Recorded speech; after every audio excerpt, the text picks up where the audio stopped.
En avant, le dernier Pixar reste fidèle aux principes du studio. Rien ne vaut une bonne histoire. La traduction, l'interview intégrale en version originale de Dan Scanlon, le réalisateur, et de Corira, la productrice. Dan, j'ai vu le film, et en lisant les notes de la production, j'ai appris que c'est un projet très personnel. Pouvez-vous m'expliquer comment cette idée personnelle est devenue un film? Dan Scanlon, j'ai perdu mon père étant très jeune, et ni mon frère ni moi ne pouvons nous rappeler de lui.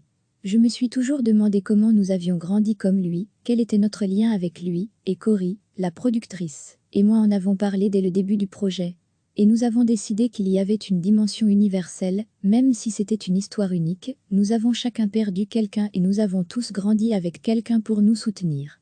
Et cette réflexion nous a poussé vers la question, si on avait pu passer un jour de plus avec cette personne, qu'aurions-nous fait? Et ça a été le début du projet. Pour les films précédents, c'était des sequels, des suites, comme Monster University était la suite de Monster Inc. Donc, vous aviez déjà les personnages. Ici, vous aviez à tout créer à partir de rien. Comment avez-vous construit les deux personnages principaux? Corira, oui, c'est un vrai défi, et c'est excitant. Je pense que vous avons trouvé nos personnages dès le début, sur le papier. Nous avons testé différentes versions de Yann et Barley, les deux personnages principaux, durant le courant de l'année. Mais finalement, nous sommes tombés d'accord sur ces deux frères, tellement différents, mais fondamentalement liés. Une fois que nous les avons mis sur papier, nous avons commencé à les dessiner, puis à faire le casting. Il y a un paradoxe intéressant, c'est que depuis les débuts, depuis Blanche-Neige, le domaine de l'animation est le champ du magique. Tout est possible dans les films d'animation, mais ici la magie a disparu. Comment avez-vous eu cette idée? Dan Scanlon, vous voyez, Yann est un personnage qui ne vit pas à la mesure de ses moyens, il a peur, et il n'a pas de confiance en lui.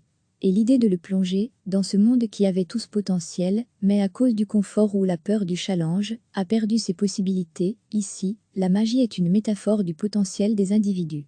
J'espère que les gens en ayant vu le film, se diront, j'ai la magie en moi, je me surprendrai moi-même, avec ce que je suis capable de faire.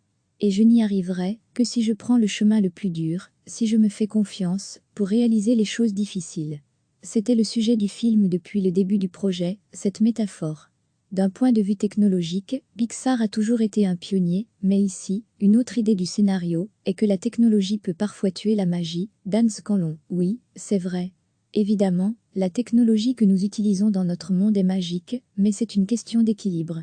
À notre époque, nous pouvons pratiquement faire tout ce que nous voulons au travail grâce à la technologie, mais nous devons aussi penser à pourquoi le faisons-nous et se poser le challenge d'avoir les bonnes histoires à raconter, tout en se reposant sur la technique pour les réaliser. Je pense que c'est ce que le film essaie de raconter, on doit toujours apporter soi-même sa propre magie. Cory, Pixar reste au top des studios, remporte des Oscars, mais le contexte est différent de nos jours. Au début, les films en animation générés sur ordinateur étaient rares voire exceptionnels, mais maintenant tous les studios utilisent cette technologie, donc, comment pouvez-vous faire la différence? Corira, je crois que nous sommes restés, avec notre credo du début, à partir de Toy Story, nous essayons de trouver des histoires uniques et originales, dans des univers uniques dans lesquels nous pourrons raconter ces histoires.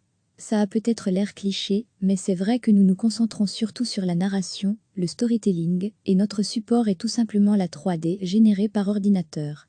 Je ne suis pas sûre que notre manière de faire de films, ou notre manière de penser la narration, ait beaucoup changé depuis le début. Le challenge est plus grand au 22e film, d'arriver avec un nouvel univers, que nous n'avions pas encore vu, mais notre manière de travailler, et de collaborer avec les créateurs et les réalisateurs, est toujours plus ou moins la même.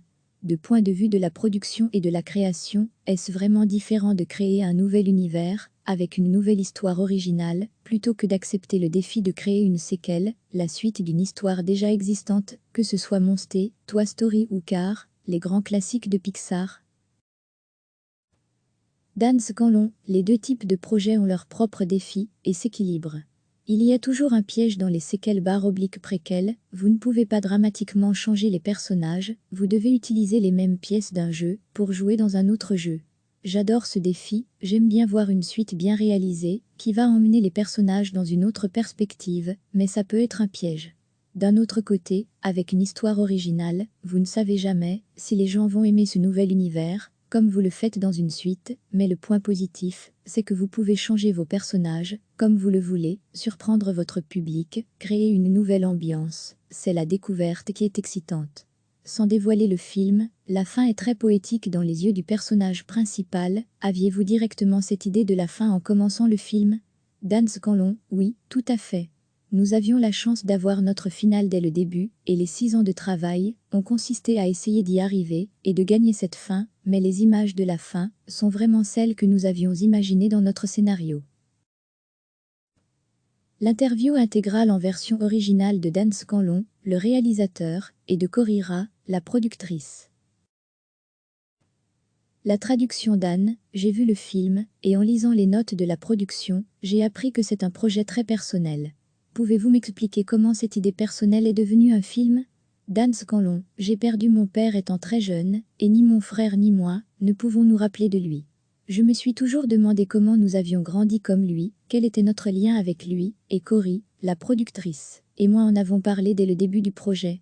Et nous avons décidé qu'il y avait une dimension universelle, même si c'était une histoire unique, nous avons chacun perdu quelqu'un et nous avons tous grandi avec quelqu'un pour nous soutenir. Et cette réflexion nous a poussé vers la question, si on avait pu passer un jour de plus avec cette personne, qu'aurions-nous fait? Et ça a été le début du projet. Pour les films précédents, c'était des sequels, des suites, comme Monster University était la suite de Monster Inc. Donc, vous aviez déjà les personnages. Ici, vous aviez à tout créer à partir de rien. Comment avez-vous construit les 2 personnages principaux? Corira, oui, c'est un vrai défi, et c'est excitant. Je pense que vous avons trouvé nos personnages dès le début, sur le papier. Nous avons testé différentes versions de Yann et Barley, les 2 personnages principaux, durant le courant de l'année. Mais finalement, nous sommes tombés d'accord sur ces 2 frères, tellement différents, mais fondamentalement liés. Une fois que nous les avons mis sur papier, nous avons commencé à les dessiner, puis à faire le casting. Il y a un paradoxe intéressant, c'est que depuis les débuts, depuis Blanche-Neige, le domaine de l'animation est le champ du magique. Tout est possible dans les films d'animation, mais ici la magie a disparu. Comment avez-vous eu cette idée? Dan Scanlon, vous voyez, Yann est un personnage qui ne vit pas à la mesure de ses moyens, il a peur, et il n'a pas de confiance en lui. Et l'idée de le plonger, dans ce monde qui avait tout ce potentiel, mais à cause du confort ou la peur du challenge, a perdu ses possibilités. Ici, la magie est une métaphore du potentiel des individus. J'espère que les gens en ayant vu le film, se diront, j'ai la magie en moi, je me surprendrai moi-même, avec ce que je suis capable de faire. Et je n'y arriverai que si je prends le chemin le plus dur, si je me fais confiance, pour réaliser les choses difficiles. C'était le sujet du film depuis le début du projet, cette métaphore.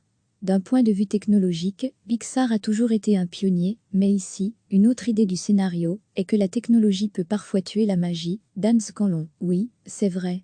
Évidemment, la technologie que nous utilisons dans notre monde est magique, mais c'est une question d'équilibre. À notre époque, nous pouvons pratiquement faire tout ce que nous voulons au travail grâce à la technologie, mais nous devons aussi penser à pourquoi le faisons-nous et se poser le challenge d'avoir les bonnes histoires à raconter tout en se reposant sur la technique pour les réaliser. Je pense que c'est ce que le film essaie de raconter, on doit toujours apporter soi-même sa propre magie. Cory, Pixar reste au top des studios, remporte des Oscars, mais le contexte est différent de nos jours. Au début, les films en animation générés sur ordinateur étaient rares voire exceptionnels, mais maintenant tous les studios utilisent cette technologie, donc, comment pouvez-vous faire la différence? Corira, je crois que nous sommes restés, avec notre credo du début, à partir de Toy Story, nous essayons de trouver des histoires uniques et originales, dans des univers uniques dans lesquels nous pourrons raconter ces histoires. Ça a peut-être l'air cliché, mais c'est vrai que nous nous concentrons surtout sur la narration, le storytelling, et notre support est tout simplement la 3D générée par ordinateur. Je ne suis pas sûre que notre manière de faire de films, ou notre manière de penser la narration, ait beaucoup changé depuis le début. Le challenge est plus grand au 22e film, d'arriver avec un nouvel univers, que nous n'avions pas encore vu, mais notre manière de travailler, et de collaborer avec les créateurs et les réalisateurs, est toujours plus ou moins la même.